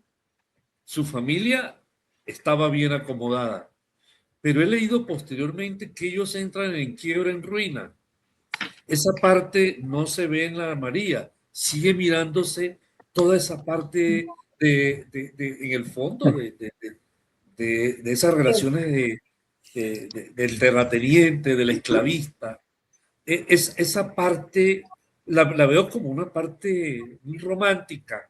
¿Cómo se puede explicar todo ese proceso de Isaac en esa escritura de la novela, y sí es cierto en parte que él era de Efraín y que María sí era su prima y que esa relación romántica sí se dio. Esa parte, o es parte de toda la construcción de un poeta, de un escritor para, es decir, atrapar a un público romántico de la época como se estaba gestando el romanticismo en esa época, ¿no? Bueno, has tocado un tema bien de fondo que ha sido objeto de 150 años de mucha discusión y teorías y cosas. Lo que te puedo decir de lo que se ha logrado, dijéramos, poner en claro es que en los últimos estudios y las últimas interpretaciones ya más rigurosas de esto que les he contado, pues superan lo que en una época fue la búsqueda anecdótica de los orígenes de los personajes de la novela. Porque lo que está absolutamente claro es que Isaac creó un personaje ficcional en donde el vínculo con alguien de la realidad es imposible de definir. Es una ficción, absolutamente una ficción. Y crea un gran personaje de ficción. Seguramente establecido desde una experiencia vital de alguien o de historias de familia que él conoció. O sea, en eso lo que hace la ficción es realmente recrear y darle cierta autonomía en el mundo de la ficción al personaje. Por eso es tan fuerte el personaje. Pues, hubo una época en que los bugueños entonces hablaron como de 3 o 4 modelos de María, de una Dorronsoro, y fotos y cosas. Ya se acabó como cuando salió el Crónica de una muerte anunciada. Obviamente fue inspirada en hechos reales, pero García Márquez se dio el trabajo de darle un tratamiento ficcional, al punto que hacer relaciones directas no es imposible, porque es ahí donde viene la autonomía de la ficción, ¿no? Del mundo ficcional, para poder tener fuerza de verdad, dijéramos, propia de las ficciones, de verdades profundas, ¿no? Que no tienen nada que ver con el hecho de que sean directamente inspiradas. Sí lo son, pero no se puede establecer quién o no. Entonces yo creo que eso habría que dejarlo claro, que hoy ya, dijéramos, ese punto ya no se toca, no tiene ningún sentido, ya eso está absolutamente superado, porque, dijéramos, el, el estatuto de la ficcionalidad ya está clarísimo en la novela. Eso no hay. Lo que tú dices de la interpretación está en la obra muy claro. Hay un capítulo clarísimo de la quiebra de la hacienda. Y él llama a su hijo y le dice: mire, yo hice un negocio, le di una plata a un tipo y no volvió y estamos arruinados, usted tiene que ir. Y ahí se da uno cuenta por qué hay una manipulación de parte del padre con relación al matrimonio de María. El primo le va a dar una buena dote, nunca se la devuelven, la puede haber casado bien, pero María se revela, no traen a un hijo de un terrateniente que ha sido compañero de estudio en Bogotá de Efraín, y ella se revela, dijo: no, con ellos no me caso y punto. Se revela, y entonces el viejo no le queda sino respetar la voluntad. Que eso, para que una mujer hiciera eso con su padre en esa época, era una cosa bien difícil. Entonces, ya en eso hay un elemento que a mí me lleva a decir lo mismo que dijo Flaubert de Madame Bovary. Flaubert dijo: Madame Bovary c'est moi. Yo creo que Isaac es María. O sea, el temperamento rebelde de Isaac está en María, no en Efraín, que fue una lectura que se hizo durante mucho tiempo. Ahí pisaron la cáscara los marxistas, de creer que porque había muchos elementos biográficos de Isaac para la construcción de Efraín, entonces que Isaac era Efraín. No, Isaac es un autor que tiene mucha diferencia con Efraín. Es más, que es un héroe completamente pusilánime, que nunca se revela, que acepta todo, eso no va con la manera de ser de Efraín. Por eso tiene más identidades con María que con Efraín. Y esas son lecturas que se han hecho después. Porque si tú entras en esa relación de confundir al autor con un personaje, nunca el autor es el personaje, por más que tenga relaciones. El personaje tiene una serie de autonomías y de desarrollos propios, y yo sé, por lo que hemos estudiado, que en eso Isaac se cuidó muchísimo. Es primorosa la relación que tiene el autor con ese narrador y la manera como lo pone en determinadas condiciones, de todas maneras. Y es el lector el que tiene que definir. Por tanto, yo creo que esa que fue una asociación que se hizo durante muchos años en las lecturas más tradicionales, congeladas, y era considerar que Efraín era Isaac, porque había elementos autobiográficos en la construcción del personaje, pero no hay tal, hay una cosa muy independiente. Y eso se puede pues ya demostrar en un análisis detallado que ya se ha hecho en varios. Yo he dirigido varias tesis alrededor de ese tema, porque ese tema es clave, es fundamental, ¿no? Que la gente no confunda al narrador con el autor. Puede haber elementos, pero no necesariamente uno puede hacer ese tipo de asociaciones.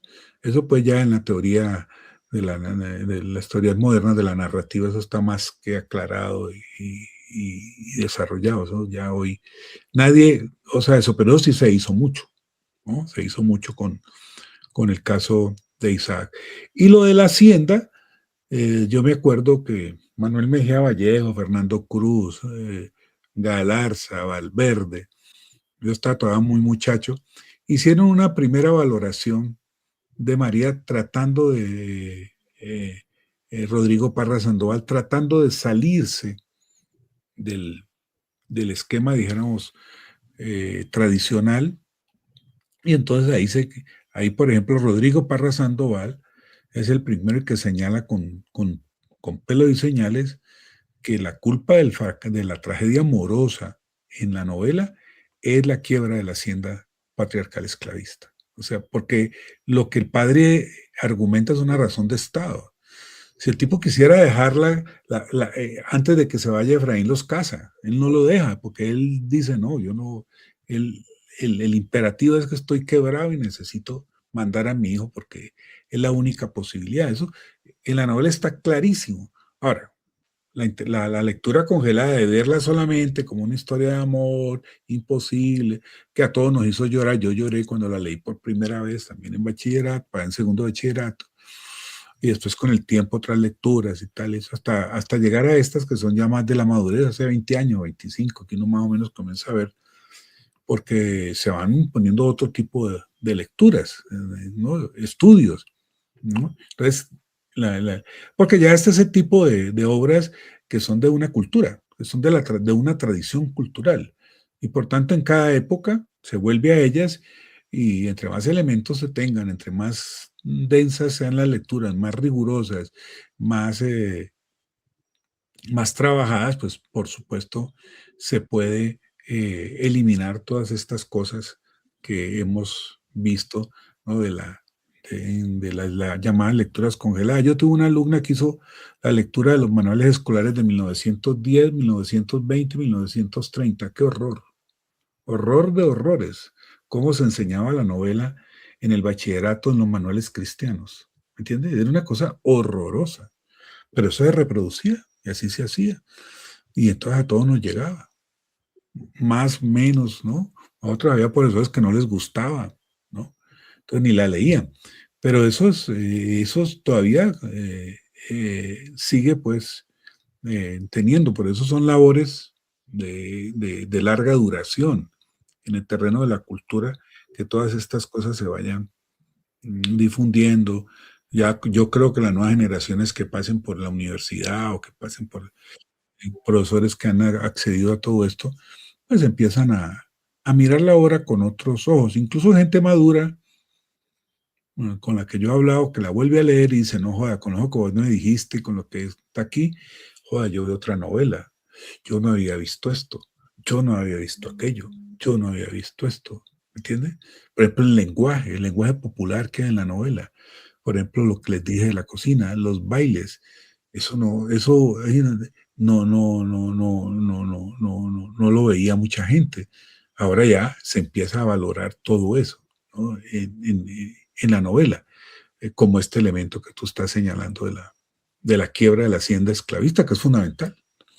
¿Y por qué Isaac puede hacer eso? Porque cuando él empieza a escribir la novela, ya ha muerto su papá, ya él se ha diferenciado políticamente de su papá, ya ha escrito ese texto que les digo de lo que es, fue y será la esclavitud en el Estado soberano del Cauca, ha cortado con su papá, tiene otra visión. Es ahí que él empieza a escribir la novela.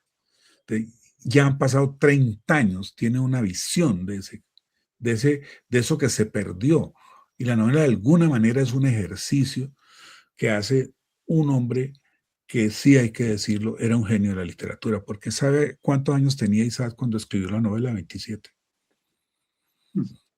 ¿Quién a los 27 años escribe una obra tan perfecta? Eso es lo que rescata García Márquez de la novela, es una novela perfecta. Ese señor sabía del oficio de novelar, porque había tenido una formación extraordinaria de novelistas ingleses, de dramaturgos ingleses y de poesía de alto nivel. Entonces, no era cualquier pintado en la pared, tenía de dónde haber escrito una novela de esa factura a los 27 años.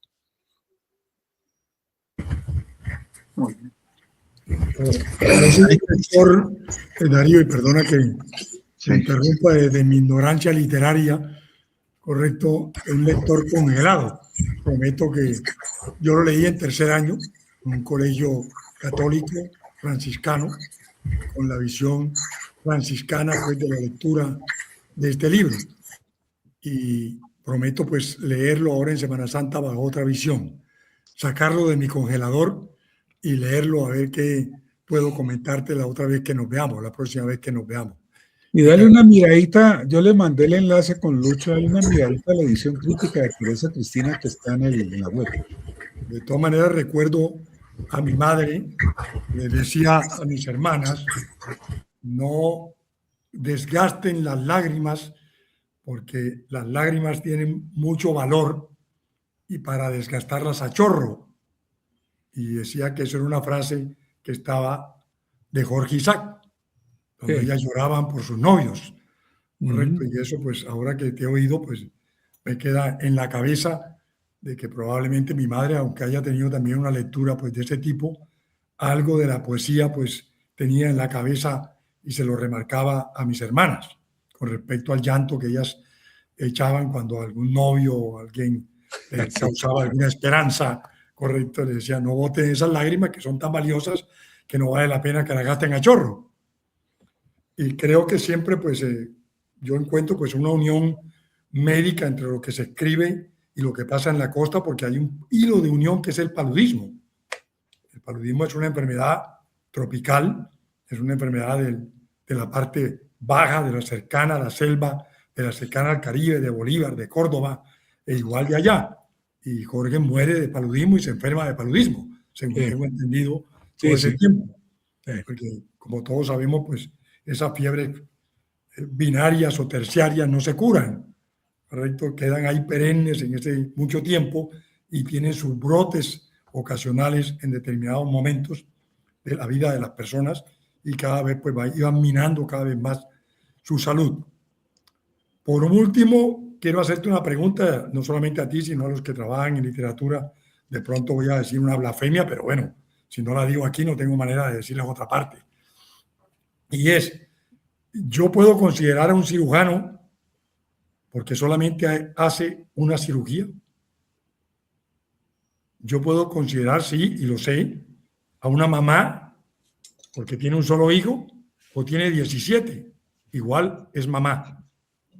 Yo puedo considerar a una persona novelista porque hizo una sola novela, o lo voy a considerar de pronto un politólogo, un escritor de columnas, un crítico, un líder, pero desde mi punto de vista, en mi profesión, pues yo no puedo llamar a un cirujano porque hizo una sola cirugía en su vida, ¿correcto? ¿Y cómo te he oído a ti calificarlo de un gran novelista? O sea, yo no podría calificar a una persona en mi profesión, pues, como un gran cirujano cuando solamente, pues, hizo una sola cirugía, muy buena, pero una sola. Entonces, no sé, pues, si esto permite alguna polémica acá o si simplemente, pues, me consideran blasfemo y lo entiendo. Pero no podría irme sin hacer la pregunta. Y gracias, Darío, por la charla. No, muy interesante porque introduces algo muy paradójico, que no se da pues en todos los novelistas. Hay novelistas que escriben 20 novelas y solo le pegan a una. Hay otros que no escriben sino una y ese los vuelve el gran novelista. El caso más emblemático es recientemente el de Juan Rulfo. Pedro Páramo es la única novela de Rulfo. Claro. Y eso es lo más bello que se ha escrito en lengua española contemporánea, ¿no? Ahí yo la leo y la releo. Gabo decía que era la novela más bella que la había leído, en lengua alguna. Realmente es muy bella. Pues hay casos y casos, ¿no? En el caso de Isaac también habría que decir, él trató de empezar a escribir la trilogía de la Revolución de Independencia y bueno, no le alcanzó la vida, se murió de paludismo relativamente joven y no escribió más. Escribió el teatro juvenil y lo que ustedes saben. Y realmente con Isaac sí le sonó la flauta, porque sí es una gran novela. La novela es perfecta, no le sobra ni nada. Entre más se le estudia, más la gente confirma eso. Yo les quiero decir, por ejemplo, algo. En la Universidad de Jerusalén hay 2 bustos a la entrada de la universidad, uno de Einstein y el otro de Jorge Isaacs. Ellos lo consideran uno de los grandes escritores, ¿no? Le dan una importancia. Y muchos lectores de distintas épocas y distintos países, así lo dicen, ¿no? Que este es un caso, dijéramos, sui generis, como hay otros que no funcionan, ¿no? Y entonces no. En este caso sí, pues es la que habla por sí mismo, es la novela, es la riqueza y la perfección de la novela, es decir, lo es. Y ha resistido ya más de 170 años de recepción crítica y crece y se estudia y se compara y se mira. Y hay varias generaciones ya de estudiosos y entonces la nuestra está peleando con la visión tradicional, seguramente vendrán otras. Una cosa que no señalé aquí, por ejemplo, hay 2 o 3 trabajos hechos desde la perspectiva de la mujer. El sensualismo y el erotismo de María, como está planteado, es de una belleza, de una delicadeza extraordinaria. Solo el lenguaje de las miradas, el lenguaje de las flores, las estrategias que tiene Isaac para expresar los sentimientos eróticos es una maravilla en una época pues completamente ligada por el romanticismo y por una serie de valores muy estrictos, ¿no? Lo logra magistralmente. Yo tengo una estudiante que hizo su tesis de maestría, la laureamos, es preciosa. Yo siempre hablo del erotismo en María. Es una maravilla cómo está bien tratado. Entonces, ahí se ve, digamos, la grandeza, dijéramos, literaria de Isaac, solo en ese aspecto, ¿no? Como en otros que he tratado aquí de señalar muy rápidamente. Pero la novela sí vale la pena pues estudiar desde el punto de vista de la composición que más le interesaba, elemento que le interesaba mucho a García Márquez. Él dice, se las sabía todas en el oficio de armar, de llevar dramas, de concentrar situaciones, de mantener los puntos altos, ¿no? Dice, era un maestro, y realmente sí lo es. Y tiene, claro, en el tema dijéramos, de lo que lo redujeron, pero que es verdad, realmente en la parte sentimental es muy fuerte. La novela a un joven lo hace llorar, o a una joven, y eso sigue siendo, es muy fuerte. Hay cosas, sobre todo con el tema de la enfermedad de María y la lucha y todo esto, está muy bien manejado, dijéramos, en la novela eso. Entonces, esa es la maestría que exhibe la novela, que ya por sí sola la hace ella solita buena. Y lo que lo probó es que se vuelve un clásico de lector en lector, porque eso es lo que pasó en la época de él. No había televisión, no había prensa, no había nada de eso, como le tocó a García Márquez con 100 años de soledad. También 100 años de soledad fue un éxito de lectores. Los 8.000 ejemplares que se dan en Buenos Aires se agotan en Buenos Aires. Porque es que cuando una obra pega entre los lectores, el mejor propagandista de la obra es el lector. Va y le dice al amigo, me acabo de leer esto, tenés que leerte y esto y esto. Eso pasó con Isaac, pasó con 100 años de soledad, y pasa con los grandes libros realmente. Ellos solitos, eso le pasó al Quijote. Quijote, eso era una cosa impresionante, ¿no? Que se dio en la época. Hay libros que por sus valores intrínsecos, por su fuerza, pegan entre los lectores, que son los que finalmente le dan el éxito, no solamente los críticos. Eso es así. Entonces, es muy bueno lo que tú dices, porque hay que mirar, pues, hay casos y casos, creo yo. Río, hay un personaje o intelectual que tú mencionaste, y me gustaría si te puedes referir a él otra vez a propósito de García Márquez y de la María, y es Jaime Mejía Duque.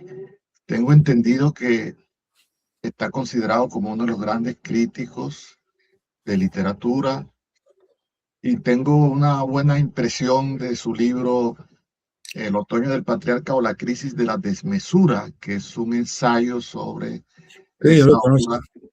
Sí, Sí. claro. Tú mencionaste que, bueno, él se embistió contra la María. No sé si un ensayo, alguna columna. Un ensayo, tiene un libro. Ajá.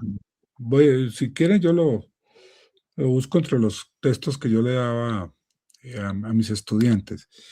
Mira, yo conocía a Jaime Mejía Duque, aquí lo trajeron en una época. Él discutió mucho con Manuel Mejía Vallejo. Quizás el problema, dijéramos, de perspectivas radica en la concepción, dijéramos, marxista, mecanicista, que en algún momento exhibía Jaime para ciertos escritores. Entonces, eso a veces le impedía ver cosas que he señalado en el caso de Isaac. O sea, si tú aplicas mecánicamente la teoría de las clases y de la pertenencia a una clase y tal a la María, entonces tú coges el narrador, es hijo de un terrateniente, por tanto está narrando, es el hijo del terrateniente, por tanto la visión está Y entonces puedes caer en esa línea ahí y, dijéramos, amplificar y radicalizar esa posición. Eso creo que es el origen de lo que yo he criticado en particular de ese marxismo mecánico que se aplicó en el caso de María y que aplican otros teóricos. Aquí tenemos un historiador del periodo Loaiza, que entonces dice que María corresponde a la Colombia católica cristiana, porque pues hay una serie de cuadros de renacimiento para la mujer y para no sé qué, que obviamente están en la obra, y que él entonces con eso, él también es marxista, con eso entonces él lleva toda la interpretación a decir que es una obra, que es la obra del cristianismo y la imposición del surgimiento del cristianismo en el siglo XIX y tal y pascual. Entonces uno dice, esa es una visión exageradamente mecánica de la interpretación de la novela. No, la novela es mucho más que eso, mucho más llena de matices, ¿no? eso es difícil.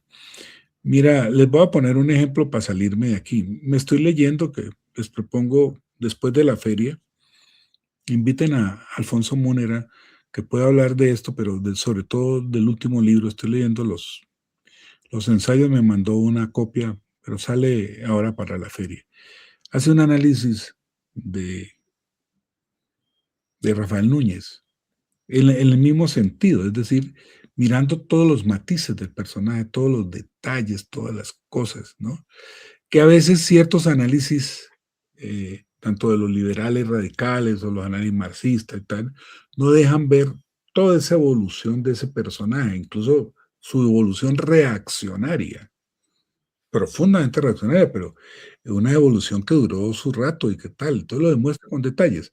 Esto mismo, pues sucede en lo que estamos hablando con algunos críticos de Isaacs, que mecánicamente hicieron, ¿no? A nombre del marxismo, sobre todo de cierto marxismo, yo soy de formación marxista, pero a medida que me fui conociendo otros teóricos y otras cosas, empecé a matizar, dijéramos, y a combinar, ¿no? Eso es más rico y más complejo, es en ese sentido, no tengo nada contra muchas cosas que hizo favorables a la crítica literaria.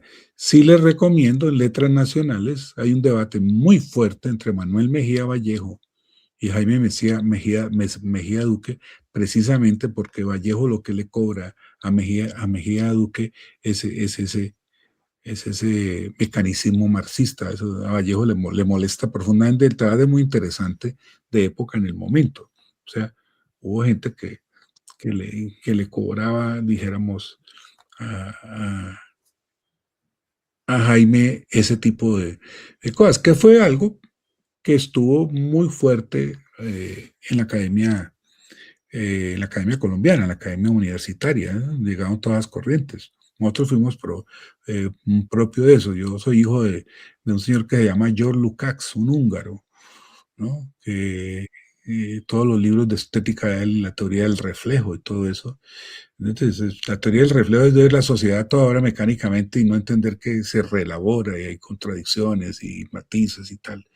No es que no sea válido que haya la sociedad esté meditada en una obra literaria, es que ver las distintas mediaciones y la complejidad y los matices de los mecanismos de representación, que es quizás una de las cosas más estudiadas por la teoría literaria del siglo XX. Eso ya no hay, eso uno no puede sustraerse a eso, hay unos desarrollos tan importantes que uno ya no puede solamente pues quedarse con el compañero Lukács, que nos influenció tanto para en los años 70 cuando yo era estudiante universitario. No reniego de Lukács, pero sé que hay cosas que avanzan. Sí. Entonces, leímos a Benjamin, leímos al uno, al otro. Entonces, uno pues no se puede quedar solo en Marx. Está Hannah Arendt, por ejemplo. Pepe sabe lo que significa el pensamiento de Hannah Arendt y otros y otros y otros. Ese es como lo que sucede también en el mundo intelectual, de que hay corrientes que se van enriqueciendo y llegan otras que muestran otros horizontes y que no son contradictorios, que se pueden incorporar, ¿no? En eso. Entonces yo creo que es eso, para ser justos pues con la obra crítica de Jaime Mejía Duque. Hay cosas muy buenas y hizo un trabajo, pero sí, está esa marca, ¿no? De un tipo de marxismo que ya hoy no está muy superado, creo yo. Darío, y me parece interesante en Jaime Mejía Duque el hecho de, por lo menos lo que yo alcancé a conocer de él, que no es por la vía de lectura, sino de las conversaciones que yo oía en Bogotá cuando me fui a vivir allá, de amigos de él, pues tomando tinto, pues él era un crítico del Partido Comunista. Él era un tipo que te podía hablar de los mamertos, ¿no? Así, en esos términos. Pero con lo que tú dices, pues se ve que no por criticar lo más notorio del Partido Comunista, se esté, dijéramos, en una onda de pensamiento crítico, ¿no? Sino que se puede recoger lo mecánico, ¿no? Eso es, pues tal vez es que es la solución más fácil, ¿no? Uno simplifica si se va a una explicación mecánica. Y ahora que hablas de Núñez, me recuerdas un poema que a mí me llamó mucho la atención de Núñez para verlo en sus... en lo que podría ser su crisis interior. Él, en algún lado él dice algo así más o menos. No sé lo que deseo ni lo que busco. A veces con la luz misma me asusto, a veces en tinieblas veo mejor. Pues, ese es ya el cambio de sentimiento religioso, cuando se vuelve ya un católico ultramontano. sí, ahí hay una crisis pues mental del bien fuerte, ¿no? Da el cambio profundo. Te recomiendo que ahora que salga para la Feria del Libro leas el libro de Múnera, que valdría la pena que viniera a hablar de eso, porque es muy interesante.